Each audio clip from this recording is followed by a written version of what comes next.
सनीचर को अक़वाम मुत्तहिदा में पाकिस्तान और इंडिया के रिप्रेजेंटेटिव्स के दरमियान सख्त जुमलों का तबादला हुआ। सिक्योरिटी काउंसिल में बहस के आगाज पर इंडिया के मुस्तकिल मंदूब प्रवंथानी हरीश ने कहा कि रियासत जम्मू कश्मीर इंडिया का अटूट हिस्सा है और वहाँ के अवाम जमहूरी रवायात के तहत मिलने वाले बुनियादी हकूक से लुत्फानंदोज हो रहे हैं। इंडिया के परमानेंट रिप्रेजेंटेटिव ने सलामती काउंसिल में कहा कि हम पाकिस्तान से ये कहना चाहते हैं कि वो गैर कानूनी तौर पर कब्जा किए गए इलाके पर इंसानी हकूक की खिलाफ वर्जियां बंद करे। इंडिया की जानिब से ये बयान एक ऐसे मौके पर सामने आया है जब हाल ही में पाकिस्तान के जेर इंतजाम कश्मीर में मुजाहिरे हुए हैं। इन मुजाहिरों के बारे में प्रवंथानी हरीश ने कहा कि ये अफराद खुलेआम पाकिस्तानी फौज के कब्जे, जारहियत, इस्तेहसाल और वसाइल के गैर कानूनी इस्तेमाल के खिलाफ एहतजाज कर रहे हैं। दूसरी जानिब अक़वाम मुत्तहिदा में पाकिस्तान के नुमाइंदे ने भारतीय मंदूब को जवाब देते हुए कहा कि कश्मीर इंडिया का अंदरूनी मामला न कभी था, न कभी है और न होगा। पाकिस्तानी नुमाइंदे गुलकैसिस सरवानी ने कहा कि अक़वाम मुत्तहिदा की तमाम दस्तावेजात में कश्मीर को मुतनाज़ा तस्लीम किया गया है और नई दिल्ली की कोई भी तहरीफ, इनकार या ऑर्डर इस हकीकत को तब्दील नहीं कर सकता है। उन्होंने कहा कि इंडिया अपनी रियासती दहशतगर्दी खत्म करे और बैनुल अक़वामी क़वानीन के तहत अपने फ़राइज़ पूरे करे, जिनमें अक़वाम मुत्तहिदा की सलामती कौंसिल की करारदादों पर अमल दरामद भी शामिल है। पाकिस्तान का कहना है कि इंडिया ने वादा किया था कि कश्मीर में अक़वाम मुत्तहिदा की निगरानी में रायशुमारी करवाई जाएगी, लेकिन वहाँ 9 लाख फौज तैनात कर दी गई। पाकिस्तान के नुमाइंदे ने इंडिया को जवाब देते हुए कहा कि आज़ाद कश्मीर पाकिस्तान के जमहूरी तर्ज हुक्मरानी और बुनियादी आज़ादियों के अज़म को जाहिर करता है और वहाँ के अवाम अपने रहनुमाओं को खुद मुंतखब करते हैं और अपने मामलात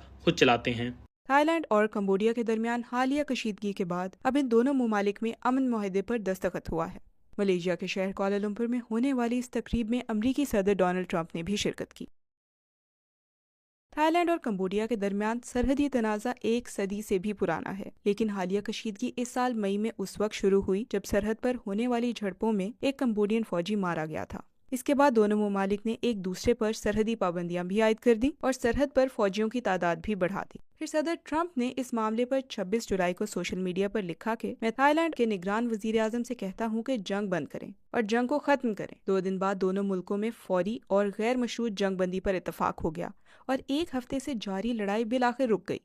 इन दोनों ममालिक की एक्सपोर्ट्स अमेरिका जाती हैं और सदर ट्रंप ने धमकी दी थी कि अगर दोनों ममालिक ने लड़ाई नहीं रोकी तो अमेरिकी टैरिफ्स में कमी पर जारी बातचीत खत्म कर दी जाएगी। मगर आज के मुआहदे के साथ ही सदर ट्रंप ने कंबोडिया के साथ तिजारती मुआहदे और थाईलैंड के साथ नायाब मादनियात का मुआहदा भी किया। ये तिजारती मुआहदे ये जाहिर करते हैं कि अमेरिका की इंतजामिया इन मुआहदों को दूसरे ममालिक पर सिफारती दबाव डालने के लिए इस्तेमाल करती रहेगी। इससे कबल पाकिस्तान और इंडिया के दरमियान जंग रुकवाने का दावा करते हुए उन्होंने कहा था कि उन्होंने दोनों मुल्कों के दरमियान लड़ाई रुकवाने के लिए तिजारत का इस्तेमाल किया था। मलेशिया में कंबोडिया और थाईलैंड के दरमियान अमन मुआहदे पर दस्तखत के मौके पर बात करते हुए अमरीकी सदर का कहना था कि वो पाकिस्तान और अफगानिस्तान के दरमियान तनाज़ा भी जल्द हल करवा देंगे। उन्होंने कहा कि जैसे कि आप जानते ही हैं कि ये उन 8 जंगों में से एक है जो मेरी इंतजामिया ने गुज़िश्ता 8 माह में ख़त्म करवाई है। ये औसतन हर माह एक जंग बंद करवाने के बराबर है। अब सिर्फ एक ही बाकी है। मैंने सुना है कि पाकिस्तान और अफगानिस्तान ने जंग शुरू कर दी है, लेकिन मैं बहुत जल्द ये हल करवा दूंगा। नाहीद अपना गुजर बसर ऑर्डर के कपड़ों पर कढ़ाई करके करती थी। सैलाब के बाद इनके पास हुनर तो है, लेकिन कढ़ाई करने के लिए कपड़ा और मवाद नहीं बचा। आप भी काम करती थी? हाँ, गोटे का काम करती थी। आपका कितना नुकसान हुआ? मेरा फिलहाल मुझे हमें पता चल गया था तो मैंने एक दिन पहले वापस कर दिए थे। सूट जिनके से लिए थे? 3 सूट थे, वापस कर दिए। कमरे की बीच वाली दीवार भी जैसे टूटने को आई है। सामान इकट्ठा कर पाई अपना? कुछ उठाया, कुछ अभी भी पड़ा है, कुछ गीला हो गया, अभी देखा है, अभी निकाल मतलब अभी सुखाएंगे। बहावलपुर और इसके मुहल्लिका इलाकों में औरतों की एक बड़ी तादाद कपड़ों पर गोटी, चुनरी और मुकेश का काम करती हैं और इनके कपड़ों की फरोख्त पाकिस्तान समेत दुनिया के दीगर ममालिक में भी होती है। ताहम सैलाब के बाद ये कारोबार शदीद मुतासिर हुआ है। यहाँ हमारे पास आती हैं, हम इन्हें कपड़ा प्रोवाइड करते हैं, फिर ये लेके जाती हैं अपने इलाकों में, वहाँ काम करती हैं। इनके अंडर में भी बहुत औरतें काम कर रही होती हैं, तो इनकी रूटीन होती है, कपड़ा लेके जाती है, within a week, within a 2 week बना के लेके आ जाती है। लेकिन अब सैलाब की वजह से एक तो रास्ते बंद हो गए हैं, आने जाने में मसला हो रहा है, जो मुकेश है, मटेरियल है, वो महंगा हो गया, डबल प्राइसेस पे हो गया, तो उनके लिए ख़रीदना बनाना वो भी मुश्किल हो।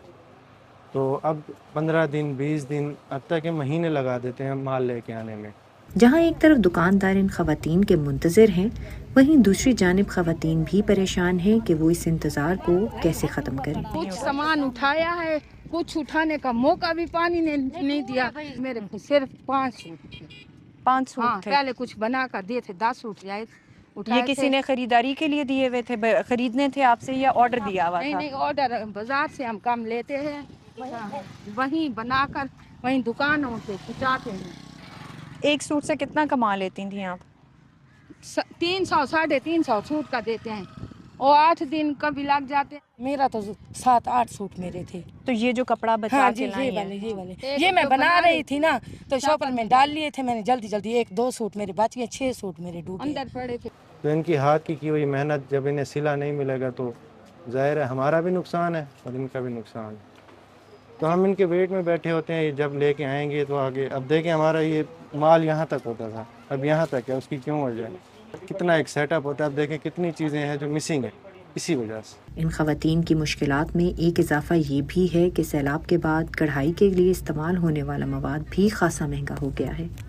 पैसे हूँ मैं ना कोई कारोबार हो गया आता हूँ हा जले कारोबार कई कहनी हालात औखे हैं राजा बाजा मोग गए मेहनत मजदूर मोग गए और क्या करूँ तालाब दे पानी नाल गंदे थी गए। ये वो तमाम औरतें थीं जो कि हुनरमंद औरतें हैं और काम करती हैं। किसी की जो ऑर्डर्स थे उसकी कमीज़ है, किसी का बाजू है और कुछ सामान जो है इनका वो बह गया इस पानी में। इनकी जो गवर्नमेंट से अपील है वो यही है कि अगर इनको हुनरमंद औरतों को किसी किस्म की कोई मटेरियल प्रोवाइड किया जाए, कपड़ा प्रोवाइड किया जाए तो ये खैमों में बैठ के भी काम करने को तैयार हैं। इंडिया के एक गांव में दिवाली का इख्तिताम एक ऐसे त्यौहार पर होता है जिसमें गाय के गोबर से लड़ाई की जाती है। हर साल होने वाले इस त्यौहार पर इस गांव में अकीदतमंद गाय के गोबर से गेंद बनाकर एक दूसरे पर फेंकते हैं। गांव के कुछ अफराद का मानना है कि गोबर शिफा बख्श है और इसमें बहुत सी बीमारियों के इलाज की खसूसियात पाई जाती हैं। हम गाय के गोबर का त्यौहार इसलिए मनाते हैं क्योंकि हमारे भगवान वीर शिवारा स्वामी गाय के गोबर में पैदा हुए थे, तो दिवाली के चौथे रोज हम इसे मनाते हैं।